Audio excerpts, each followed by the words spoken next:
નમસ્કાર મિત્રો, સ્વાગત છે તમારું વૈદિક જ્ઞાન ચેનલ પર। શ્રાપિત યોગના કારણે થતા નુકસાનો। મિત્રો, જે વ્યક્તિની જન્મ કુંડલીમાં શ્રાપિત યોગ હોય છે એ વ્યક્તિ અનેક પ્રયાસ કરવા છતાં પણ કોઈ પણ રીતે સફળ થતા નથી। મિત્રો, શ્રાપિત યોગ જ્યોતિષશાસ્ત્રનો એવો ભયંકર યોગ છે જે માણસને દરેક ક્ષેત્રે નિષ્ફળતા આપે છે।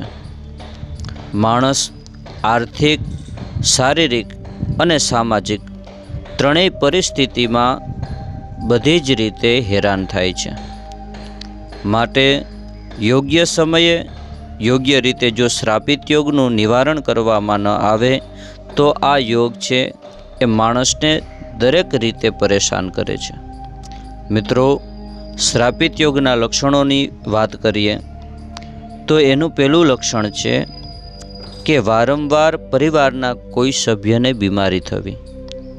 મિત્રો, શ્રાપિત યોગનું ખૂબ જ મહત્ત્વનું આ લક્ષણ છે, પરિવારના કોઈના કોઈ સભ્યને બીમારી હોવી।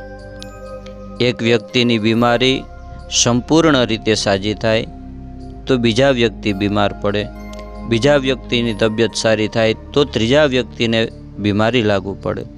તો મિત્રો, આ ખૂબ જ મહત્ત્વનું લક્ષણ છે।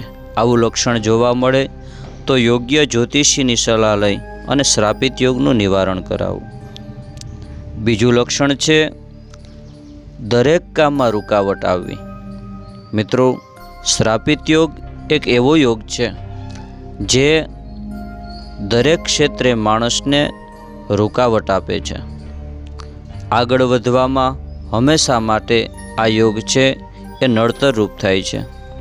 માટે અમુક સમસ્યાઓ ઉકેલાતી ન હોય, અમુક પરિસ્થિતિના અંત આવતા ન હોય તો જાણવું જોઈએ કે આપણી કુંડલીમાં શ્રાપિત યોગ હશે કે નહીં હોય। યોગ્ય જ્યોતિષી પાસે આનું નિદાન કરાવવું।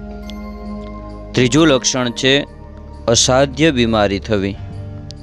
મિત્રો, ઘણી વખત ઘણા પ્રકારના રિપોર્ટ થવા છતાં પણ રિપોર્ટમાં કોઈ પણ જાતની બીમારી ન આવે, છતાં પણ વ્યક્તિની સમસ્યા, શારીરિક તકલીફો વધતી જ જાય છે। શરીરમાં ખૂબ પીડા થાય છે, પણ જ્યારે રિપોર્ટ કરાવીએ તો રિપોર્ટ બધા નોર્મલ આવે છે। આને શ્રાપિત યોગના કારણે થયેલા રોગ કહી શકાય, કારણ કે શ્રાપિત યોગ છે એ માણસને રહસ્યમય બીમારી આપે, જે માણસ પોતે સમજી શકે મને આ પીડા થાય છે, આ દુઃખ થાય છે, પણ અન્ય વ્યક્તિઓ એ બીમારીને સમજી શકતા નથી। પછી લક્ષણ બતાવ્યું છે અચાનક આર્થિક સમસ્યાઓ ઊભી થવી। મિત્રો, શ્રાપિત યોગના કારણે જીવનમાં વારંવાર આર્થિક સમસ્યા આવે છે। એક આર્થિક સમસ્યા દૂર કરી હોય એની સામે બીજી સમસ્યા ઊભી હોય, બીજી સમસ્યા દૂર કરીએ ત્યારે ત્રીજી સમસ્યા આવે છે। આવી બધી જ સમસ્યાઓ શ્રાપિત યોગના કારણે થતી હોઈ શકે છે। તો મિત્રો, આ પણ જાણવું જોઈએ કે જીવનમાં આવતી આર્થિક સમસ્યાઓ શ્રાપિત યોગના કારણે તો નથી ને। હવે વાત કરીએ આપણે શ્રાપિત યોગના કારણો વિશે। તો મિત્રો, શ્રાપિત યોગ શા માટે બને છે? સૌથી પ્રમુખ અને પહેલું કારણ છે કે કોઈ પણ પિતૃ પૂર્વજની પાછળ યોગ્ય રીતે ક્રિયાકર્મ ન થયા હોય ત્યારે આવા શ્રાપિત યોગ બને છે। મિત્રો, અત્યારના યુગમાં ખૂબ ઝડપી યુગ ચાલી રહ્યો છે।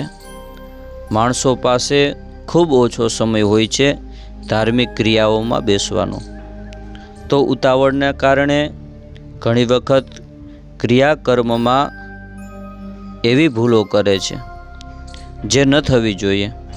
યોગ્ય રીતે ક્રિયાકર્મ ન થયું હોય તો પિતૃઓના શ્રાપ મળે છે, એના કારણે જીવનમાં ઘણી વખત દુઃખ આવતા હોય છે।